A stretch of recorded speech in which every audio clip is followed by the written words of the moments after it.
Welcome, everybody. We are so glad you could join us this week for week number 4 of Movies You Missed. Yes, we are over the halfway point at this stage, and this week we are covering sci-fi. If you are new to this franchise, it's a franchise now. If you're new to this, you're new to this conglomerate. Part of the Screenfish cinematic universe.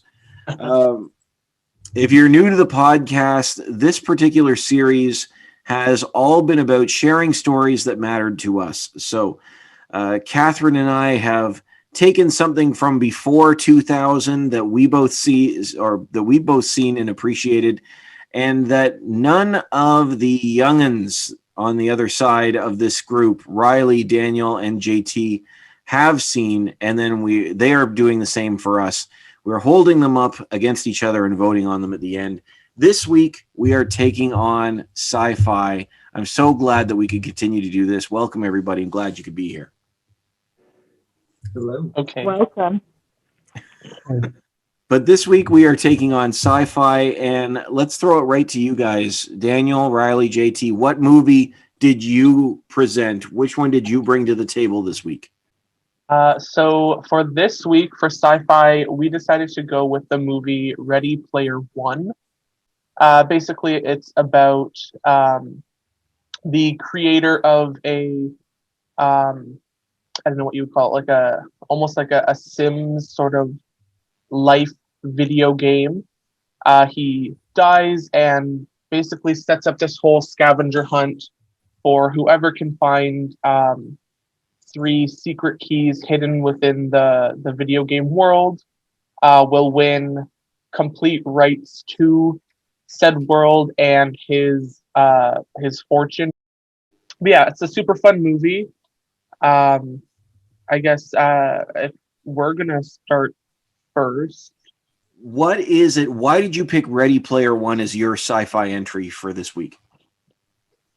For me, I read the book ages ago before or actually it was just after the movie came out, because I think I got the movie version of the book. And I loved it. I loved the book. And then the movie was one of the movies that I would say holds up to the book standard, because there are a lot of movies that don't. So when a movie can hold, in my mind at least, hold up to the book standard, that means a lot to me. So I really enjoyed this movie, and I thought it was done really, really well, especially from the book's perspective. And this movie is just a fun time. There are so many parts in it that are just a ton of fun. And it's one of those sci-fi movies, because I don't really watch sci-fi. It's one of the sci-fi movies that I actually enjoy. So. Okay. Now, you said you thought that it lived up to the book. I've heard from other people that it's very different from the book, but you felt that it caught the same spirit? Yeah, whenever you take a book to a movie, right, there are going to be some things that you're going to have to change, just because, often it's a timing issue, to be honest, right? And people will solve it in different ways. Like, for instance, Harry Potter and the Hunger Games ended up, because of timing, splitting each of their last books, I guess, into 2, right? So this one, they changed some things, and there were some details that were a little different from the book. But what I found was that the overall, the overarching theme of both the book and the movie and how it was done in the same way, and it captured the same magic that the book had. Basically, anything that does better than Paper Towns or Percy Jackson is pretty good in my book. So, yeah. Paper Towns is so bad. You're so mad at Paper Towns. Percy Jackson. I don't blame I'd say Percy Jackson is up there too. Some of the Percy Jackson films are so bad comparatively. But yeah, that's what I mean. There are some things that are different, but I still feel like it holds up to the vibe of the book and stuff like that. So. Okay. Daniel, JT, what about you guys? It wasn't one of my first picks. This movie. When I see Sci-fi, like good sci-fi. I do like the I guess the futuristic aspect of it. Like in this one, it's like VR and stuff. And then like the idea of like a decentralized internet, like their gaming system was pretty cool. Um, and it was creative. It was good. I do think this movie is more for your generation than ours, though. It really felt like the '80s, the movie, like all the references, like The Shining, all the games, and then even the director, right? His time. Well, he's still a big director, but even then, like he was at his biggest like 2 decades ago, right? Spielberg. Yeah, Spielberg. Um, but it was good. It's very pretty. Like all the animations and the CGI is really good, and it is fun. Um, so I guess it's just really like a fun ride. You don't take too seriously. Um, I think I would have appreciated it more if I knew all the references to everything. Yeah, I mean, even the title, right? Like Ready Player One. It's like what that's like inspiration to like what the first game ever, like Ready Player One. Um, and then even all the like the little like the secrets, like and how to get the keys and the puzzles and stuff like that. And the first Easter egg ever, like there's no way I would have known any of that. Even like the games they were playing at the end on like all the games they named, I'm like, I know Snake, and that's about it. Um, so it was good though. It's a fun ride, and it was also in the time, well, not too long ago, like where the '80s were like coming back, and like everything from the '80s is cool, like Stranger Things, and like, well, that was the biggest one, but that coming back was pretty cool as well. So Now, I know that these things are actually like when we were picking our movies, they're actually tough because I mean the rules were that all three of you had to have seen it, and the cat and I had both had to have seen it when we were making our picks. So I know that narrowed the playing field a little bit when we got to certain categories. So when you think of a sci-fi, if you could have made the pick, it was just you on your own. What sorts of films would you have picked? my number one pick would have been Ex Machina. I'm probably saying that wrong. Ma- Machina? Ex Machina. Machina? No, it's Machina. I just Oh, want to get you to say it. Macaroni. Ex Macaroni. Yeah. I for sci-fi, I really like when they explore like themes that could be our future, and even Ready Player One. It really can be our future, like the poverty and the wealth disparity, and then like the tech. It's possible, but for Ex Machina, or however you say it, I really like that one, and reason why it was like exploring something people have concerns with, but AI and like what is consciousness? Will they take over? Like what's after us? Like are we inferior? Like all these like concepts with like humanity, our race, and intelligence. So that would have been my number one pick. Really, really interesting, and I mean, I'm a firm believer in AI and tech. So I really think that is what is coming, our future. So whether it be good or bad, either way. But that would have been my pick. It's really interesting, and that it's something not a lot of people think of. So seeing that, I think is really well. I think it's really important, like seeing that, and then really interesting as well. Cool. Yeah, Also, no, I've never seen X Microwave, so we couldn't do it.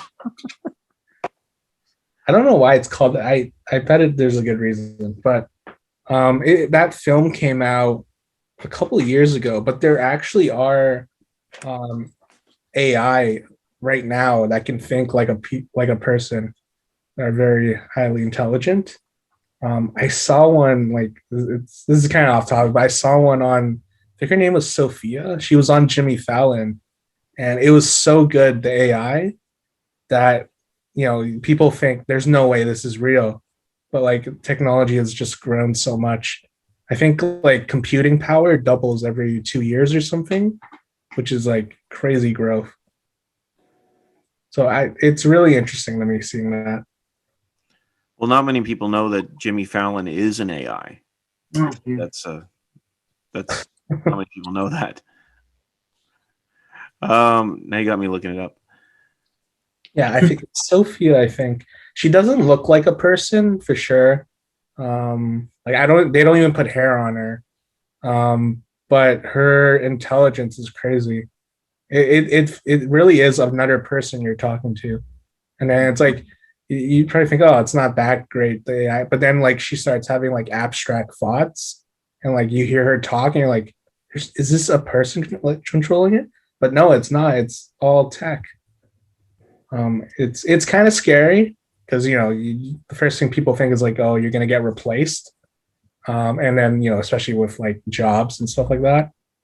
But man, it could be very well a good thing, and then I mean, it's pretty crazy to think that we could be building something smarter than any of us that will ever exist. It's fair. That's fair. Yeah. Daniel, going back to Ready Player One, why was that your pick? So for me, like Ready Player One wasn't. I think it wasn't any of our first pick. It was just kind of one that we were able to decide just a few weeks ago. But I personally am glad that we went with this one. I've seen it like once or twice before this, maybe 3 times. Um, I remember before I seen it in theaters when it first came out. Um, I had watched the trailer. I didn't read the book. I didn't even know that it was based on a book. But I really wasn't that interested. Um, but I eventually went to see it. I don't remember who I seen it with. I feel like it might have been with you, Steve. But I'm not entirely sure. Might have been a youth group thing. Um, but after like actually watching it, like I was really impressed and really enjoyed it. So I definitely watched it again like once or twice on Netflix.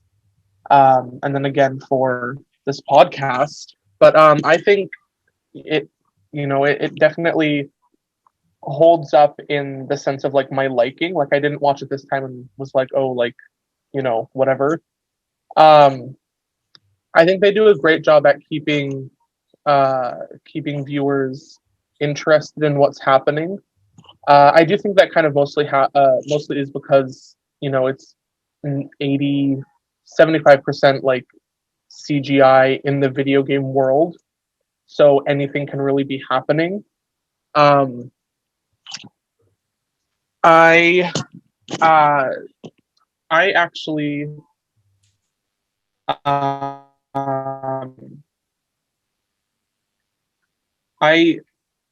kind of like disagree with JT that it's more made for like the older generation. I kind of feel like they specifically made it for both because they had the older references for the older generation, but because it's like new tech, video game, bright colors, action, I feel like they did a good job kind of making it for the younger generation as well.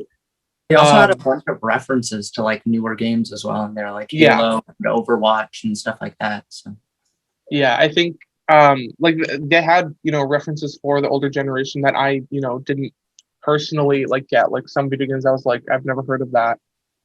And then they had ones for the older generation that I was like, oh, like I've heard of that. I might have played that on like the PlayStation 1 or something. I didn't have any of the like older. It's Cat's like throwing herself off a balcony right now. Yes. Like I don't have or haven't had any of the older like Genesis whatever like consoles. Um, and even like some of the newer games like I haven't even played, but like it was flashy and exciting, and it kept me interested throughout the whole time. Um, I think there were definitely some parts that were like a little cliche and kind of like of course they're gonna toss this in. But like overall, the whole like scavenger hunt, trying to dissect, what this video game creator would be thinking to hide the keys, like that whole aspect of it, like I really enjoyed. I thought it was a good plot line. And the good guy comes out winning in the end, so that's always fun. I believe that they're making a second movie. I think they have a second book, and I think it's called Ready Player 2, to be honest. I was going to say that's the only thing it can be called. I don't know if they're making another movie. Is the book even out yet? Not as far as I know. I don't know. Okay, so maybe it's the book that The book's coming out. But yeah, so I don't know where they'll take it from here. I think if they were to not continue it, they ended it off well, but there's always room to expand the universe and do more with it. So I think how they ended it was really well. I really liked all of the characters. I liked the video game aspect of it, of kind of creating who you would want to be, or just some crazy character, or even using like an already known character. Like some people were like Ninja Turtles, Jason Voorhees, the characters from Halo. So they had more recognizable characters, but also just completely made up people, like the main character, Parzival. So I thought that it was really cool and really eye-catching and interesting as a whole. I really enjoyed it. What would you have picked if you had like your own choice? For sci-fi, I think I guess when we were first talking about it, I kind of had two in mind. One of them was AI, with that like little child. I love that movie, but I believe the two oldies have seen it, and I don't know if all of the youngies have seen it. Dang it! That was a great movie, and also a more newer one, Annihilation, with I think Natalie Portman. I know I've seen that one with Kat, and I loved that movie. I think those were the two that I was first thinking of, but unfortunately, we couldn't have gone with those. Unfortunate.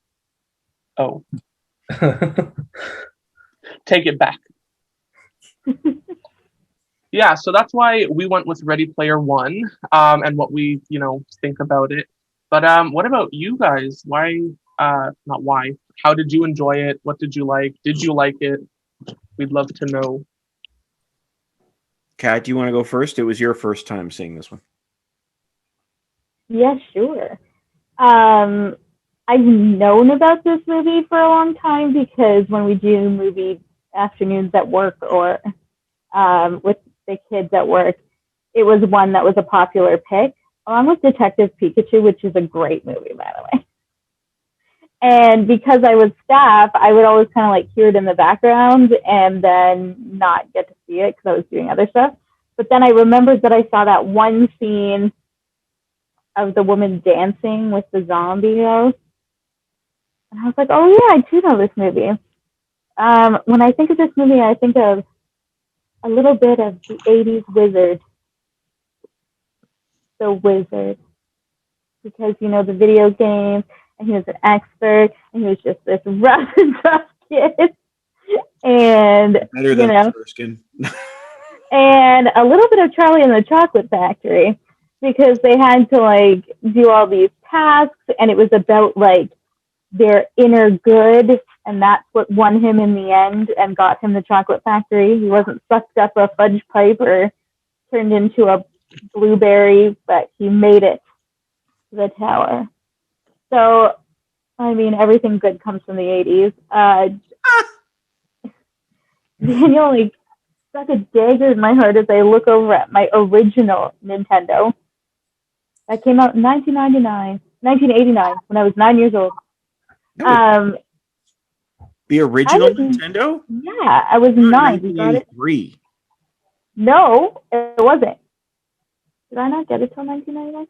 I mean, 1989. Okay, so apparently I'm behind the times. And I remember playing Atari. So thanks for making me feel old. I come from the generation of I want a direction pad, a select and a start button, and an A and B button. I don't want any other buttons. And that's now where you guys are, where there's like 1,000 buttons everywhere. Did you find out when it came out? Japan 1983, North America 1985. Oh my God, Rashida, why are you so late in getting me a Nintendo? Probably couldn't buy it until then. We went to the States when the dollar was better, and we picked it up there. Sidebar, they wouldn't let us on the airplane with it because my mother was like, I don't want to put it under the, like in the luggage Cargo. area, because cargo, because I don't want it to get wrecked or stolen. And then we brought it as a carry-on, but they wouldn't let us do it. And my mom had this big fight with the people who were in security because the gun for duck hunt, they were like, it's a gun. And that was like in the 80s. So. But I notice more and more, and I think it's because I'm getting to that age where I think they found a niche where like people of my or our generation, she is older, were you in the 80s? No, you were 70s. Oh, disco. It's true. I can't deny it. People of our generation grew up going to the movie theater or renting something like down the street. So we're really still hyped about going and having that experience. And then bringing our kids now. And so in order to get the young ones out, they have to bring the old ones out. And that's where they get like the humor for adults in all these Pixar movies and Disney movies and these references. Because there was a lot of references back to our games. But then I also recognize the games that my kids at work play as well. So, I mean, I love the stuff like, of course, you hit me with the nostalgia when you mentioned old games. But I really like Jason was saying, like the hacks. Like when he drove backwards through the track, like that's an actual hack that you could do in other games and finding out that way. And I really enjoy those games that have those like hidden puzzles or like you have to figure out how to do stuff. And it's not just like, let's blow like Fortnite. I'm sure that that's a very tactical game, but I don't see it having any like, you know, secret like ways of like winning. Right. So, I mean, I only know from seeing my kids. But I enjoyed it. I thought it was nostalgic, took some feeling from the 80s movies, and I was still cool enough to know the other games that you guys play. I'm relevant, is what I'm trying to say. But I did enjoy the, and you know, when you're talking about AI and stuff like that, like it freaks me out. Like I'm so scared of it. I've even watched this, like all of your newer games that you guys play. I'm thinking like Skyrim and like, well, I mean, this is old, but like Resident Evils and stuff. The animation and stuff is getting so realistic that it makes me nervous. There's an animation show. I don't know if I can say the name on here, but it's called Love, Sex, and Robots. I don't know if any of you have watched it. They're short 15 to 20-minute clips. And it's on Netflix. It's all animation. And half the time I'm watching it, I'm like, this is a real person? No. Wait, no. Yeah, no. And I'm like, no, it's animation. So things are getting more like that. And I don't want to be like that old person that says it, but the way that they're living in this dystopian world where they're like selling everything to get money for games and like trying to get that stuff going and just spending hours and hours in this other world is how I see my students now. They will be on for 6-7 hours at a time. And job in the future. Yeah. It's just crazy. Well, there's esports now, but there's jobs that people are predicting where you can mine and win Ethereum or Bitcoin. And in the future, kids or anyone can be playing a video game and getting cryptocurrency in exchange. That is mind blowing to me. And also, I kind of want to do that. I'd rather play video games my whole life and make Me too. zoodles or crypto or whatever you guys call it. Noodles? Zoodles. I love playing Noodle. Whatever. But yeah, it's a great, great, great movie, and I had so much fun watching it. I'll tell you what my alternative sci-fi pick would have been later, but that's what I have to say about that. Good Jorb. It's not the end of the world. Oh, off topic. Well, you were saying how AI scares you. Have you ever heard of the simulation theory? No. Like, okay, The Matrix. It's the Matrix. it's not. So the theory was like, it's been a thing for a while, but Elon Musk like made it more popular, like mainstream. But the theory is that even if like our rate of improvement, so our rate of improvement is like double every 2 years, right? For computing power.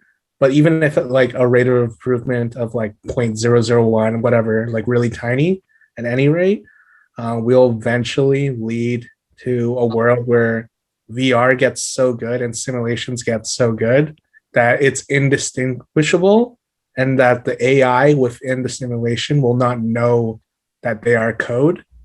And that because That's iRobot. kind of, and then because of that, there'll be like simulations within simulations. It'll be like infinite amount of simulations. And because of that, the chances of us being in base reality and not one of these trillions and infinite simulations is 1 in infinite. And we could all just be AI's code within a simulation. So I could be a sim right now. You could be a sim without any person controlling you. Oh, without any person controlling me, because I was going to have a complaint if someone was controlling me. Is that why I cry when I try to go to the washroom? I'm just one that gets stuck behind a chair all the time. Just try to kill you. Yeah. No. You're the one character that the person is always trying to kill but can't seem to. Like Free Guy, that movie Free Guy that's coming out with Ryan Reynolds. Yeah. Oh. It's like that. But I then just can't get out of the pool because my creator didn't put a ladder. yeah. So that's the theory. It's crazy because then it's like, well, if that's the case, we could be in a USB drive within a Game Boy within another USB drive or something. Like the simulation Okay, like layers. You just make sure I'm dead by the time that starts up, okay? Who said it hasn't already started? Yeah, the theory is that it already has. I'm in the worst We're all hard code. drive. You're in the worst hard drive. Now I just am losing touch with reality. I'm very upset. Yeah. Is this real? I can't do it.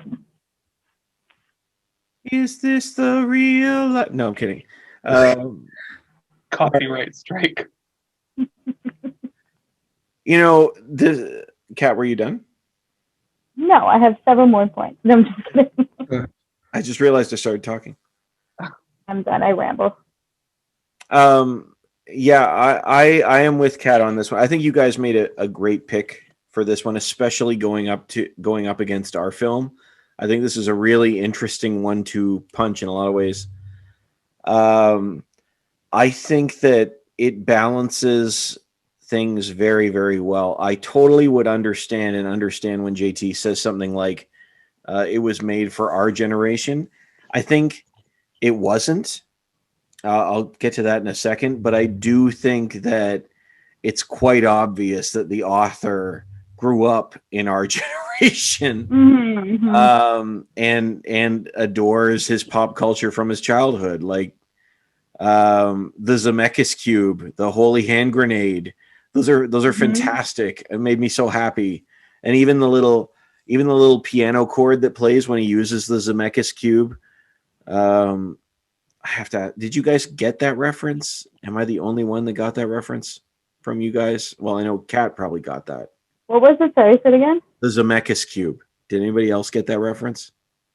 Yes, it was for sure.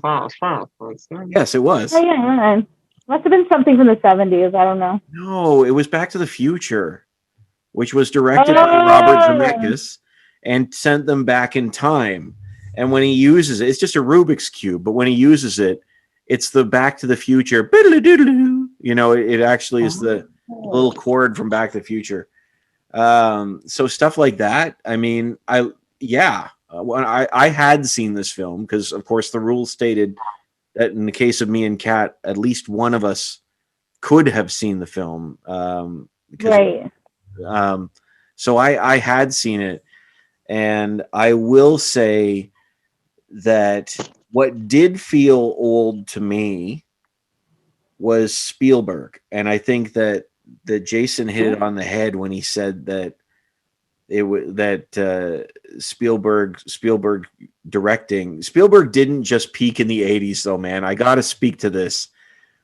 Jaws was 1975, and yeah, the 80s were sort of owned by Spielberg. It's true, but Spielberg really peaked at the late 90s because, like, I mean, you can make all sorts of arguments about when he peaked, but like you look at the 90s and the hits he had then were no less than the ones he had in the 80s. They were just different, like Saving Private Ryan, Schindler's List, Jurassic Park.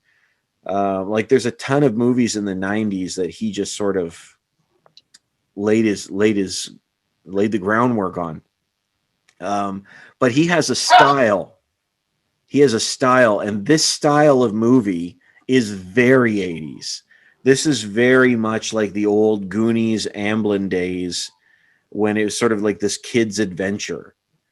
You know, which I think worked really, really well in this particular film. And you know, he's in his late 70s now. That doesn't mean, I mean, he could be a great director now, but for him to tap into, to bring that into a film which focuses on like modern gaming ideas, I thought was really effective. But why I don't think it's a movie for us necessarily, or targeting Catherine and I, our age group per se, is I don't think the message of the film is for us. I think the message of the film is very much for, I mean, it applies to us too, but your generation is the one that grew up in this. For us, gaming is something you do. I would argue that for you guys, gaming is probably something you are. Because in one way or another, you guys just grew up in the age of the internet. And this whole concept of diving into a virtual world would fit nicely in I would assume would fit more nicely in the way that you guys grew up than the way that we did. You know, I think I will say for Cats in my generation, because we are both yes, I was 1977, but we are both tail end Gen X. They say that we're the first generation to remember life before the internet, and yet and still be actively part of the internet culture. Like, yeah. So it's sort of an interesting window that she and I are in from 77 to 82. There's sort of that little window. Like we had Atari and now I have TikTok. Yes. TikTok?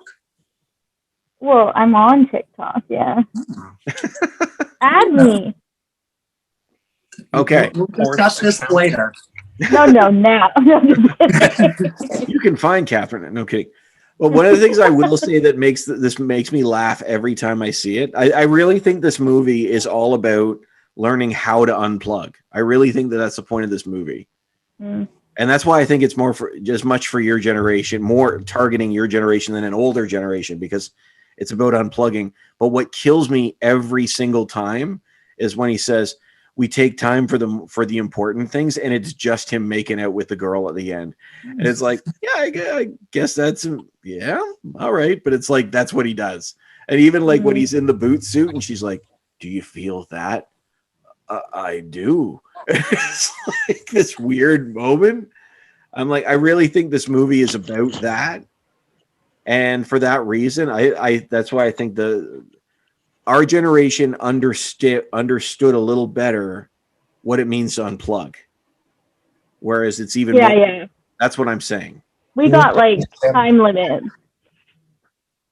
Yeah, we did. Well, I mean, for crying out loud, like I don't know what you remember, Kat, but my first computer was literally about 3 feet by 2 feet long. It was a screen about this big, and the monitor was this big, and my dad carried it like a suitcase. I don't know what your computer was like. And Yeah, mine was desk. Yeah, it was a desk, and it was it was a brick. Like there was the monitor, and then like the keyboard and the floppy disk drive were attached, Yeah. Yeah, it's totally different. Like, and the green blinking line. yes. Oh, Oh, that's Oh, the and motor. AOL. Yeah, AOL. But no, I stand by this one. This is I enjoy this film enough. It's even a tough pick between this one and my own movie that we brought.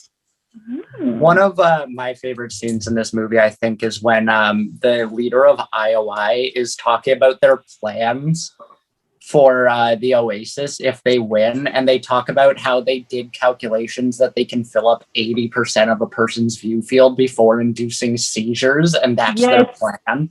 With marketing and like commercials. That's crazy. Capitalism rules.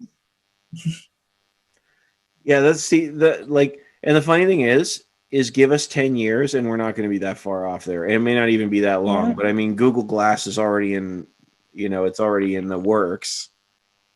And did you see the new Google 3D mirror?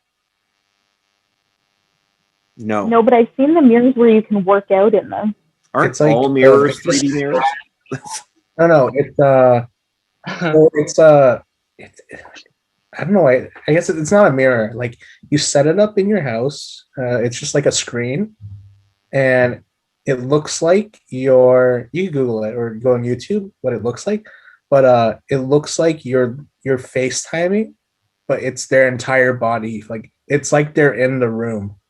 Like a hologram? I prefer. That's creepy. It's like, yeah, it's like a hologram, but it's like they're really in like the room. Like it's crystal clear. It's like there's no way to like discern that they're not actually in the room. And they show the trailer of the tech, and it's pretty nuts looking. No, I like wearing pajama pants because you can only see me from the waist up. Okay. That's good too.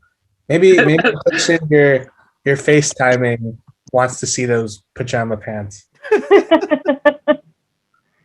Yeah, it's crazy. Like, oh, dang it. I was going to tell you guys something.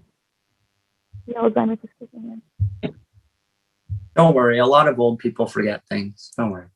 It's true. Yes, old people. It's just crazy. Oh, we showed a video today in class about automation, and it showed the Amazon packaging center and how a lot of it is done by robots now. And it's like, man, it's weird. I don't like it.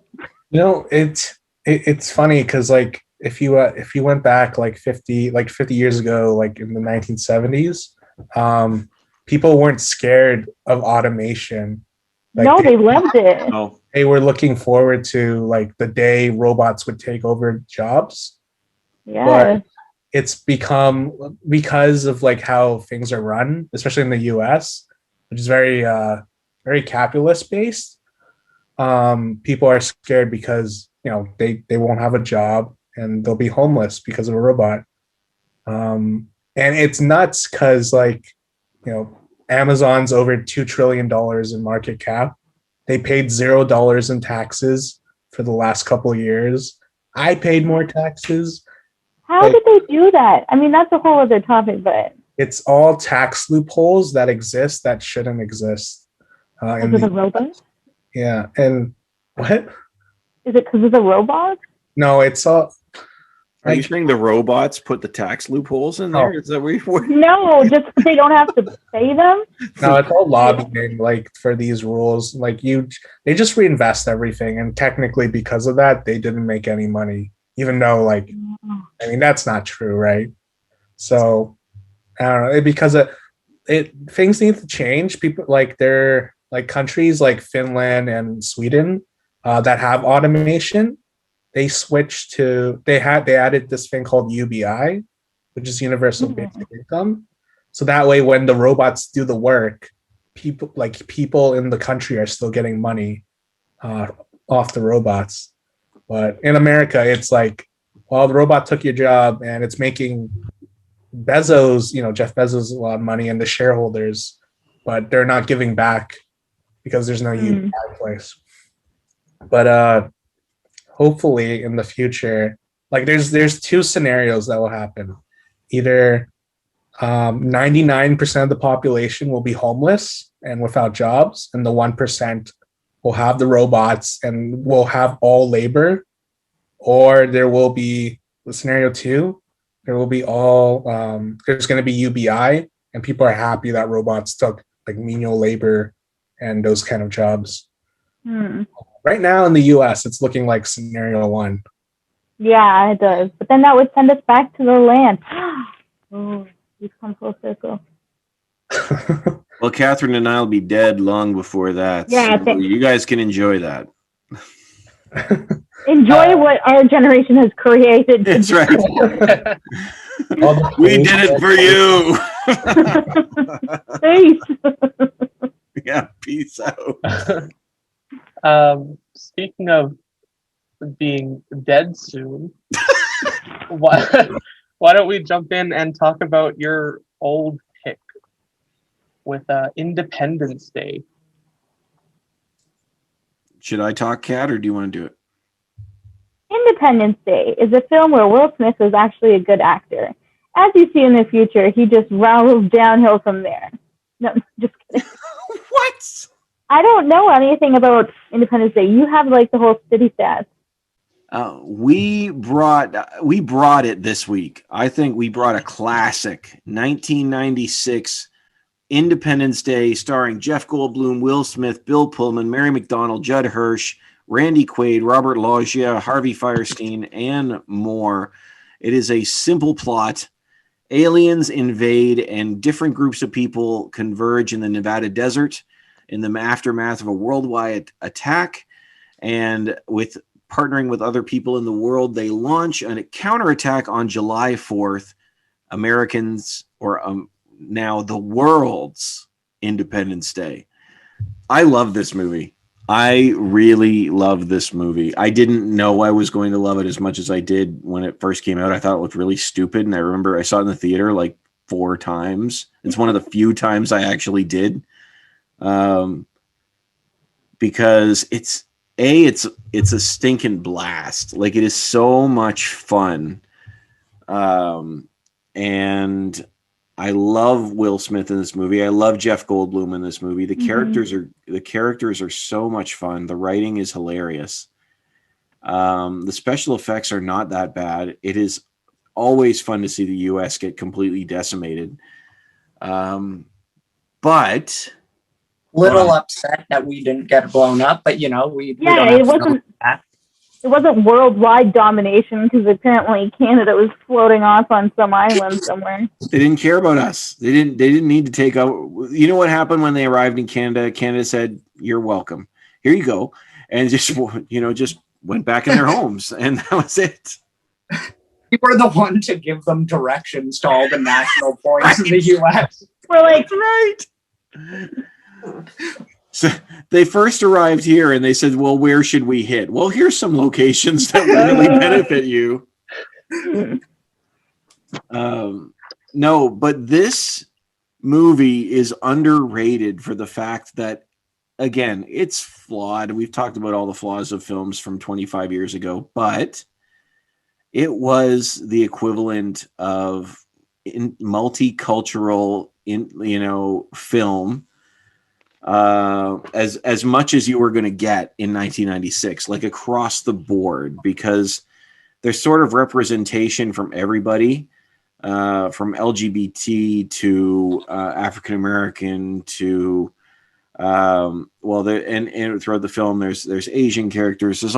Everybody is sort of in play in this. Now, yes, there's still an emphasis on America. It's very much a flag waving film. The film's called Independence Day, but this was one of the very first films that truly tried to be global.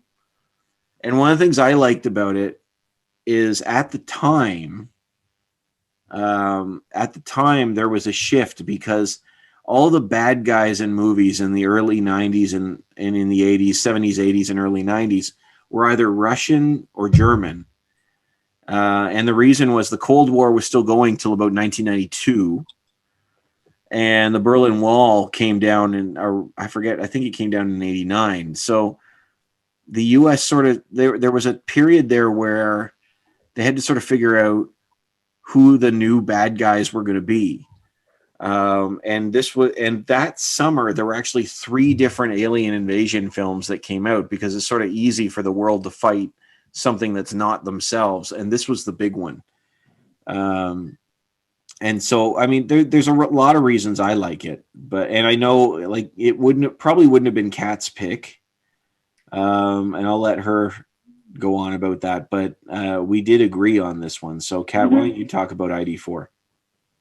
I loved the movie when it came out. I thought it was great. I feel like it was a big jump in graphics and it's not animation. It's like graphics and like special effects.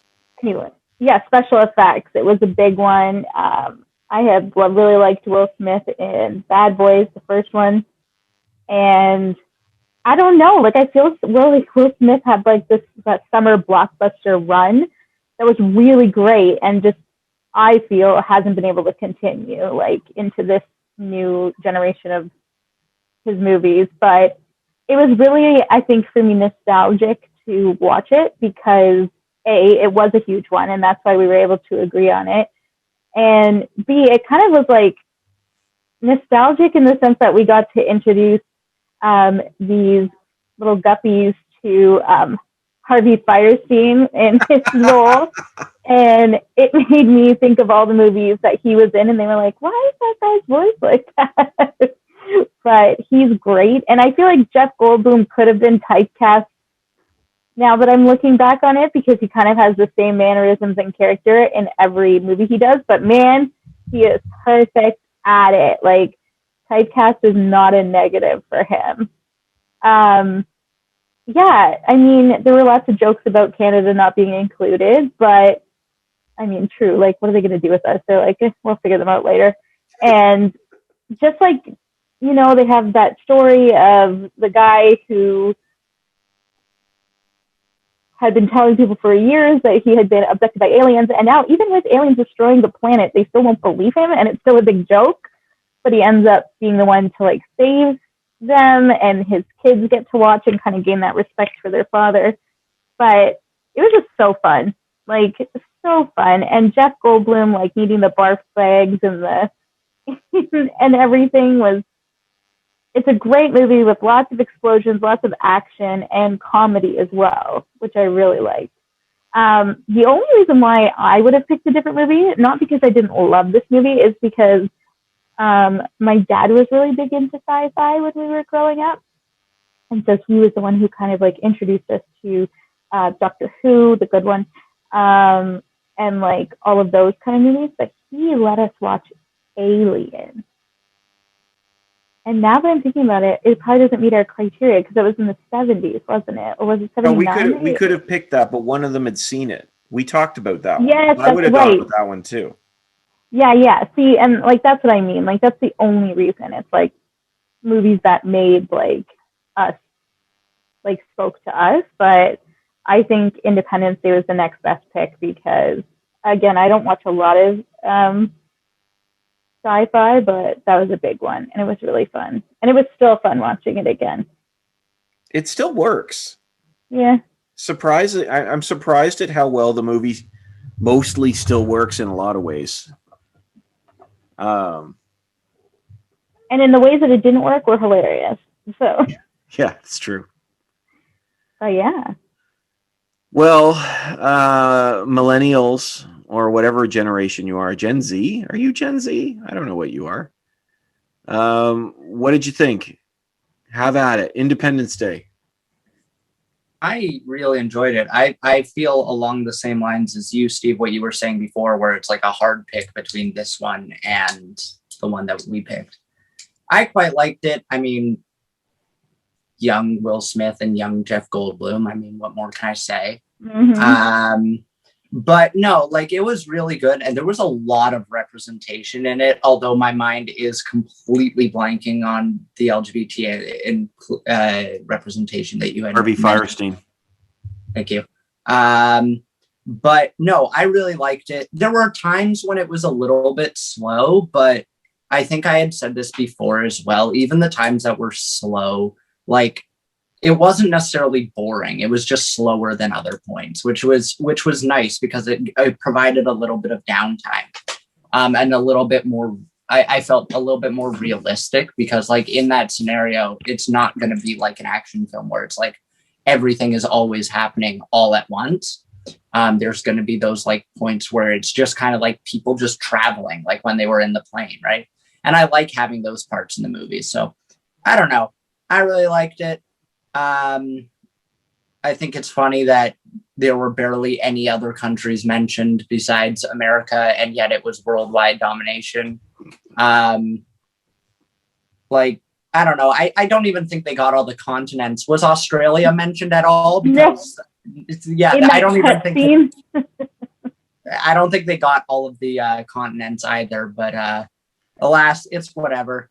To America, the world is America, and we've always known that. So, no, but I liked it. It was a lot of fun. How can you argue with a line like, "It's from the Americans. They're going to launch a counteroffensive. Well, it's about bloody time. What do they plan to do?" Yeah, because that's how the rest of the world views America. Yeah. We can't do anything until the Americans tell us they can. So good. Okay, great, guys. Daniel, JT, what about you guys? It reminded me of Gemini Man. No, don't Gemini do Man. that. What the heck? Gemini Man? Oh, Me? Gemini. I was like, what the heck is Gemini Man? I thought he was talking about Jumanji and just pronounced that wrong. Yeah. I was like, who's this man? I thought he was saying Genie Man, which would be oddly an appropriate way to describe Aladdin as well. But all right, T. Who's Gemini Man. What's Gemini Man, and how does it remind you of it? That character. I never saw Gemini Man. Independence Day was also in Gemini Man. Mm-hmm. Will Smith fights a clone of himself in Gemini Man. Yeah, he was in it. See, I don't do Will Smith past. That's what reminds Day. it. That's why it reminds you of it, is because he's in it. It reminded me of The Pursuit of Happiness. Right? No, it was good. Independence Day. I could see why you guys picked it too. Especially for the time. The effects were good. The cast was very diverse. It was probably revolutionary at the time. I think it holds up. Some of the scenes were, well, the CGI was okay. But no, it holds up very well. There's also very little racism and sexism too. Different from the other picks. That's good. It holds up better than Gremlins. Yeah. Or Encino Man. Or Encino Man. Or This Is the End, and that's only from like 8 years ago. Yeah. Okay, well, that's a Seth Rogers film. I think that just explains itself. Oh, Seth Rogen. Seth Rogen. It's a Or the Mr. lesser Rogers. known Seth Rogers. Mr. Rogers film? What? He directed that? Seth Rogers, Seth Rogen's cousin, who also does indie films. They're just as bad, trust me. Yeah.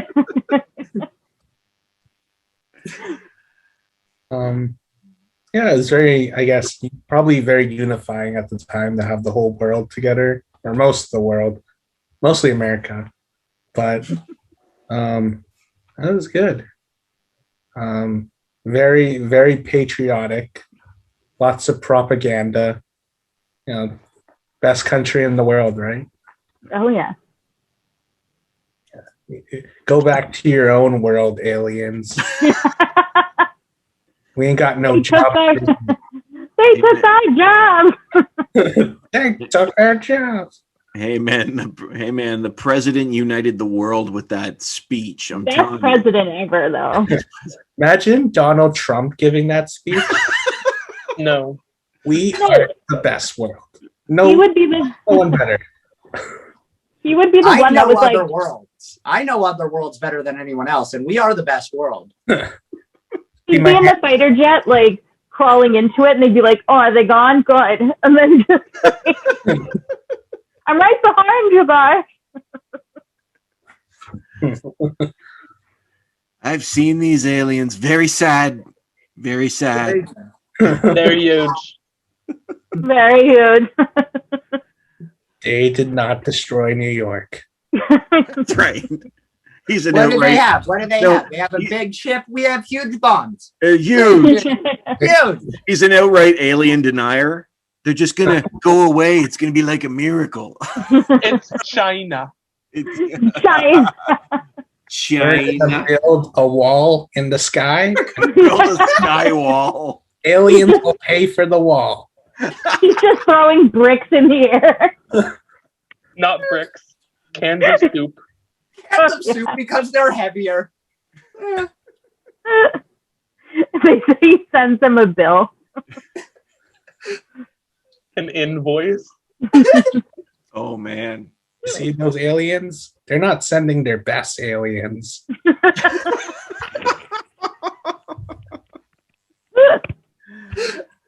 Oh no, We just man. made a want better vote for movie. me all of a sudden. They all want to vote for me. Oh. What would you do if we had predicted the future and when they cracked open that alien body plate and the inside smaller alien was just Trump? Like the Simpsons, they saw it coming. Yeah. Oh my god. Give me some KFC. Ah. Pressing his Diet Coke button. Yeah. And we were banned in America. YouTube deems us too political. Oh, Daniel, did you like it? yeah. What'd you think, Dan? I thought it was good. I can definitely see why, like, see how it can be, how it was like revolutionary when it first came out.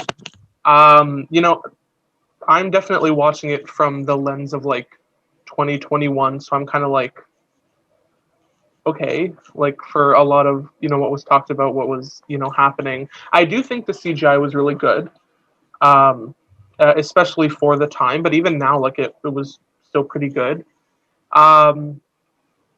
I did find that there was a lot of slow parts where I was bored, especially like at the beginning and then quite a bit in the middle. And then at the end, And in between those in-betweens. And before and after, actually, it was.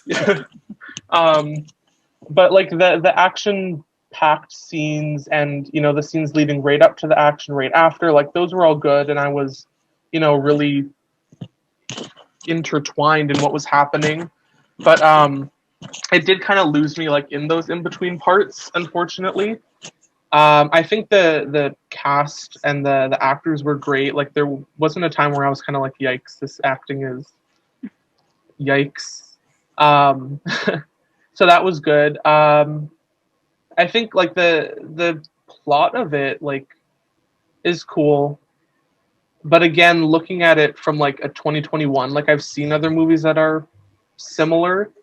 But again, this was probably one of the first to do that, so everything that I've seen is based off of it.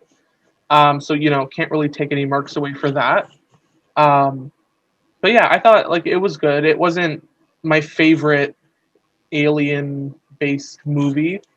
I think I'd probably watch it again. Maybe if I had nothing else to watch. But I don't mean that in a bad way though. Like if I seen it, like I wouldn't be like, yikes, I have to avoid that. I'd be like, oh, okay. Like sure, yeah, I'm down to watch that. I think like Will Smith did a great job. Definitely Jeff Goldblum as well. And I definitely agree with Kat. Like he always plays the same character, but it always works. I really like Jeff Goldblum. There were a lot of actors who I personally didn't recognize, but I felt like everybody did a really good job.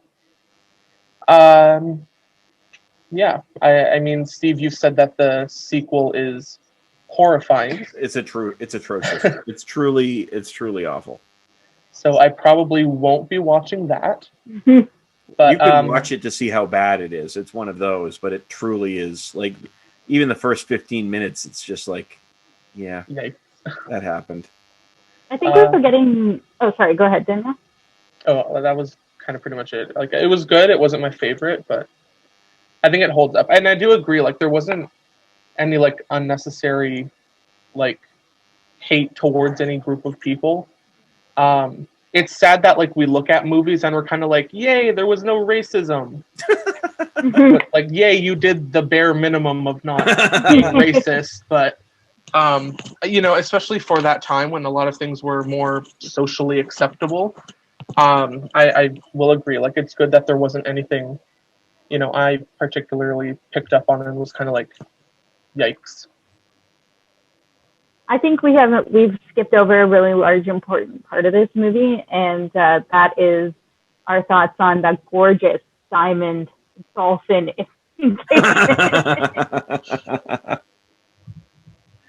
When he opened that box, I was like, ugh. Yeah. Even for the time, it was.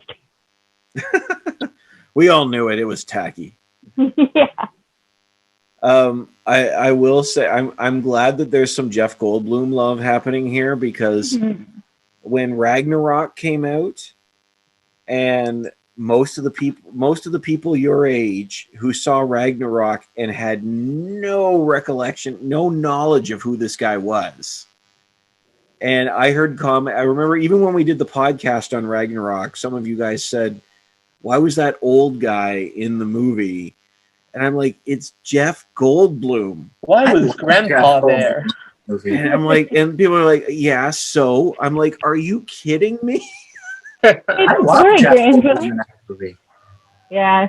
Oh, but I mean, I think again, like he gets put into a Marvel movie, and those of us that remember some of his great roles are the ones that get excited about it, right? Like, and when Anders gets there, he's going to be like, well, actually, he would know who he was because we watched The World According to Jeff Goldblum, but he won't care.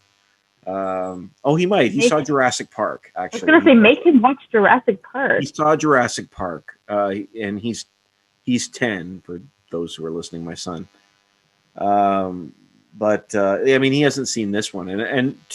He's done a ton of great stuff, and a lot of people know him for The Fly in the 80s, but really for me, what I know him from is Jurassic Park and this one, and they're just perfect Jeff Goldblum roles. Like, I love his banter with Will Smith. Is great. Enough of the fat lady. You're obsessed with the fat lady. Stuff like this, so good. The fat lady singing, oh, so good. Oh, Jeff Goldblum's been married 3 times. And his middle name is Lynn. Catherine knows a lot about Jeff Goldblum. I just wikied him. Yeah, it's a good movie. I think it's going to be tough this week. This could be our first split week. I'm really looking forward to this. So, well, maybe we should do that. Maybe we should go. I mean, we've been at this for for over an hour now. Maybe it's time for us to vote. Independence Day versus Ready Player One. Have at it. Wait, what's our parameters again for like voting? Like, just if we like which it one or that not? you? Well, which one you would? I think what we've said was something to the effect of which one would you watch again?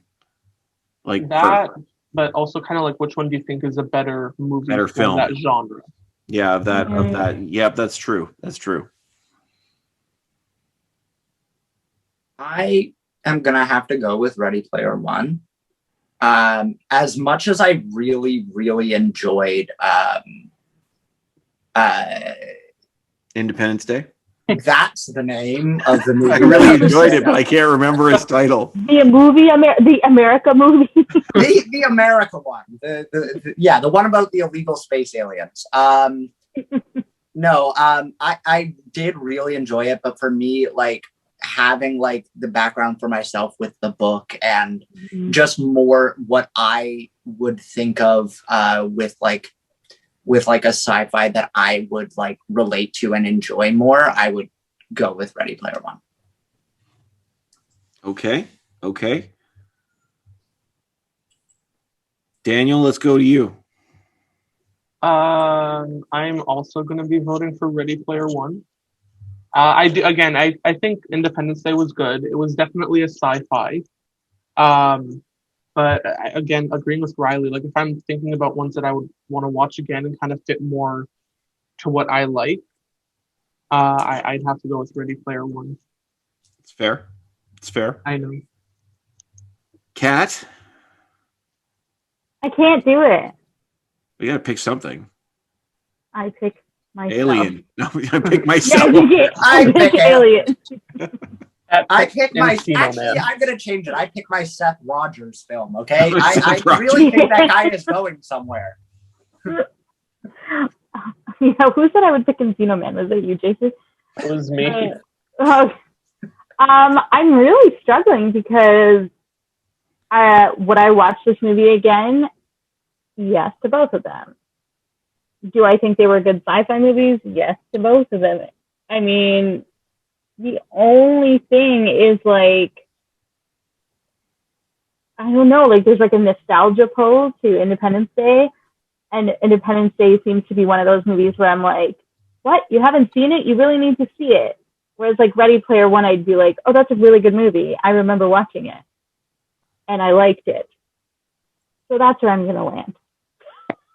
Well, how about we come back to you then? I'm going to land on Independence Day because I love it that much. It's not because, I'll be honest, if I were actually weighing them both, which I need to weigh them both, it is close. I really enjoy Ready Player One. I think that it is a solid adventure type film. It's well done. The way that they implement everything from the different levels and the gameplay and even where it goes, I think it's an excellent film. And I think the Spielberg factor that's why I think the two films compare very easily, very well, because they sort of have a same tone. Totally different stories, but very same tones. But I have to go with Independence Day because it truly is one of my favorite films, and I didn't realize that at that age of 19 that it would be that when at the age of 43. But I watch it every year, sometimes once or twice, just for fun. So I am going to go with Independence Day on that one. But man, it was a close pick. JT.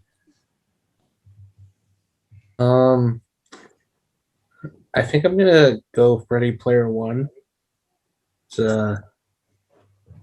more, there's a lot of reasons. It's more modern. It's more recognized. It's more, I guess, fun, like adventure-y.